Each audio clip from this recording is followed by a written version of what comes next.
Buenos días, mi nombre es Rainiel Rodríguez. En este video le vamos a hablar acerca de los aprendidos en la asignatura de análisis de discurso impartida por el maestro Roa.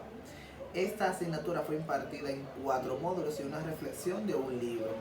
Espero que lo que le voy a hablar aquí sea de sumo interés, no solamente para quien me está viendo, sino también para aquellas personas que se sientan motivadas a realizar esta maestría en lingüística aplicada a la enseñanza de la lengua española.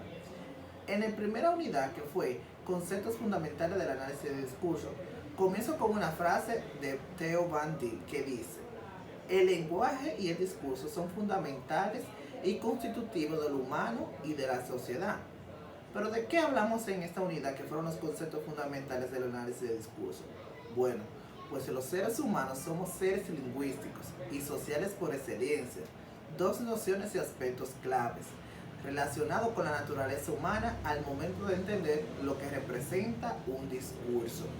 Para entenderlo como personas necesitamos en cuenta que nacemos y nos hacemos en sociedad, de la que tomamos conocimientos, pensamientos, forma de estructurar lo que nos rodea, hábitos, moral, cultura y lenguaje. Esto incluso fue dicho por Vicente Manzano en el análisis de discurso en la página número 1. El estudio del discurso posibilita lograr un nivel de interpretación más profundo que un enunciado textual, para descubrir al final el recorrido textual al sujeto de la enunciación. Así, el discurso constituye el lugar donde el sujeto construye un mundo como objeto y se construye a sí mismo. Theo van Dijk define el discurso como un suceso de comunicación, que las personas utilizan el lenguaje para comunicar ideas o creencias y lo hacen como sucesos sociales más complejos. La producción de un discurso se basa en los modelos mentales que se tienen de un acontecimiento y por motivos como el conocimiento del receptor, o sea, de quien recibe la información, las especificidades de los canales de comunicación y de los recursos de información, solo expresa una parte de la información y se deja implícita otra parte de ella en la enunciación. En la unidad número 2, que fue el discurso y el texto, le hablaré de la diferencia entre ambos. Pues el texto se define como un enunciado o conjunto coherente de enunciados orales y escritos, mientras que un discurso es una serie de palabras y frases empleadas para manifestar lo que se piensa o se siente. O sea, escrito tratado de no mucha extensión, en que se discurre sobre una materia para enseñar o persuadir. El texto se caracteriza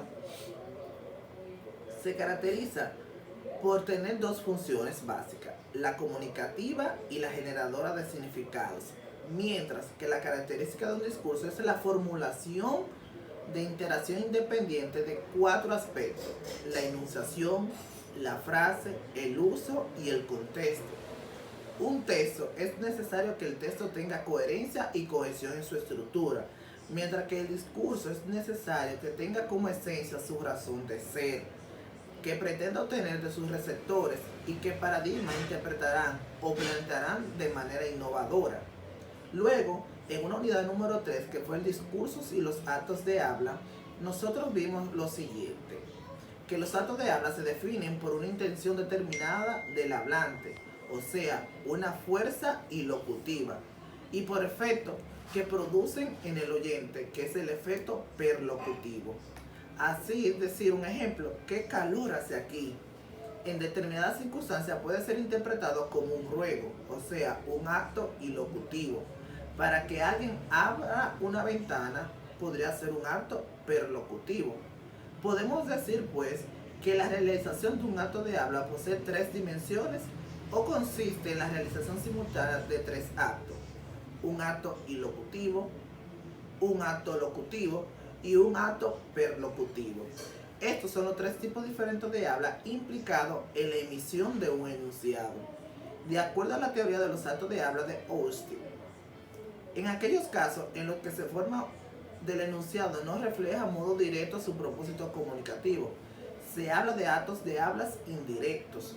por contraposición a enunciado en la relación de forma-función.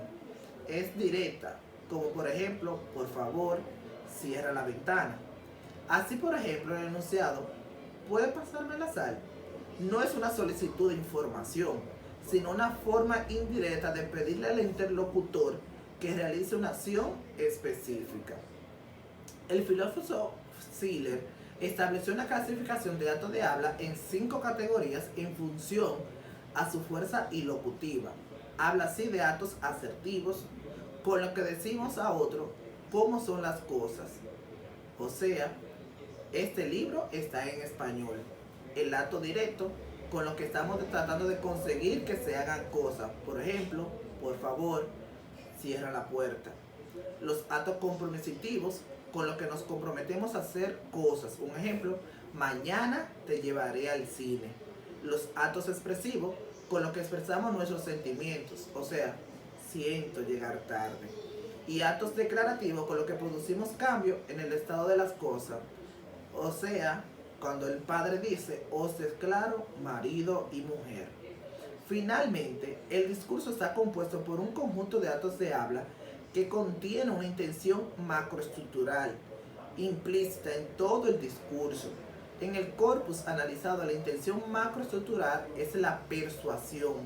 Por otro lado, se encuentran intenciones macroestructurales como saludar, atacar, aclarar y recargar. Por último, el papel del contexto y la situación comunicativa es fundamental para entender el mensaje global del hablante. Luego, nos encontramos en la unidad 4, lo que era el sujetos y el discurso. Desde el análisis del discurso, como desde la pragmática, se toma en cuenta lo que el emisor desea transmitir y se evalúan aspectos lingüísticos del discurso, como por ejemplo, los medios empleados para hacerlo. Según Brown y Jules en 1983, de acuerdo con lo planteado por John Lawler Austin en 1962 y el desarrollo posteriormente por John Schiller en 1969, ambos filósofos del lenguaje, el discurso tiene un contenido intencional. Ese contenido intencional puede ser constatado en los enunciados integrados por actos de habla, que son considerados unidades dinámicas del discurso. La realización del acto de habla está condicionada como mínimo por los siguientes factores: el sujeto y el destinatario, que posee un fondo cultural general común, las condiciones de realización de la actividad discursiva, el fragmento de la realidad sobre el cual se hace la comunicación. Estos factores constituyen el lado pragmático del discurso y se relacionan con los usuarios del lenguaje, con sus intenciones comunicativas, con el carácter contextual y referencial del discurso. La fuerza del acto de habla llevan asociados dos conceptos: el significado, o sea, lo que se quiere decir de las palabras, y la fuerza, o sea, lo que hacen las palabras, como por ejemplo, afirmar, jurar, pedir, ordenar, entre otros. Eso se produce en 3 actos o fuerza en conjunción, que es la fuerza locutora, que es el significado, es el nivel semántico sintáctico, donde las reglas gramaticales se presentan normalmente. La fuerza ilocutora, que es la acción, donde lo que se hace el enunciado adquiere valor, como la declaración, promesa y prohibición. La fuerza perlocutoria, que es la influencia, que produce una respuesta en el receptor, provocando efecto en el interlocutor, o sea, le sorprende, le convence o le asusta. Un gran por ciento de enunciado depende de un contexto para poder transmitir significados. También se debe tomar en cuenta la intención del emisor, su trasfondo sociocultural, histórico, político y económico. Desde el punto de vista de la pragmática, los discursos se evalúan dadas las lecciones léxicas, la situación, la relación entre emisor y receptor, basada en su conocimiento mutuo y sobre su entorno, y el uso de herramientas discursivas como la elipsis, la retórica, la ironía, la litote o la atenuación. Luego, concluimos con una reseña de la ciencia del texto de Theo van Dijk, donde decía que la ciencia del texto entraña la elaboración de criterios globales que se oponen tanto a los estudios literarios como a los estudios lingüísticos o idiomáticos. y de igual forma destaca la presencia de factores ligados a los ámbitos de indagación y extensión críticas verificables en reiterados documentos inscritos en el panorama de los actuales estudios literarios.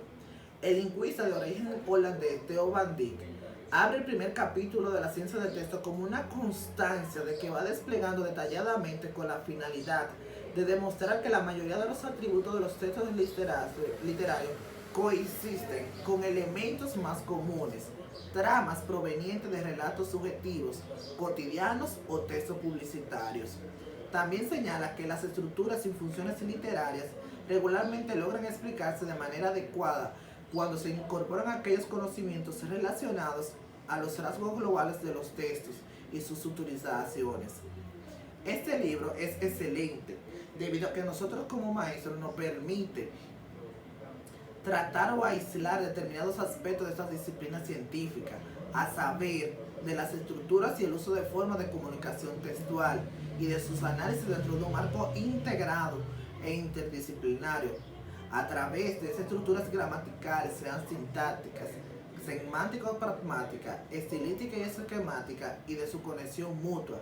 También se trata del funcionamiento del texto, es decir, de un análisis de las propiedades cognitivas generales que posibilitan la producción y comprensión de la información textual compleja, la lengua, el comportamiento, los procesos cognitivos y afectivos, las actitudes, los medios, la estructura social, la clase, el trabajo, los modos de producción, el poder, el derecho, la enfermedad, entre otros. La ciencia del texto, por su parte, solo aporta una pequeña ayuda a la investigación de determinadas características de aspectos múltiples, por lo cual debemos seguir leyendo este libro.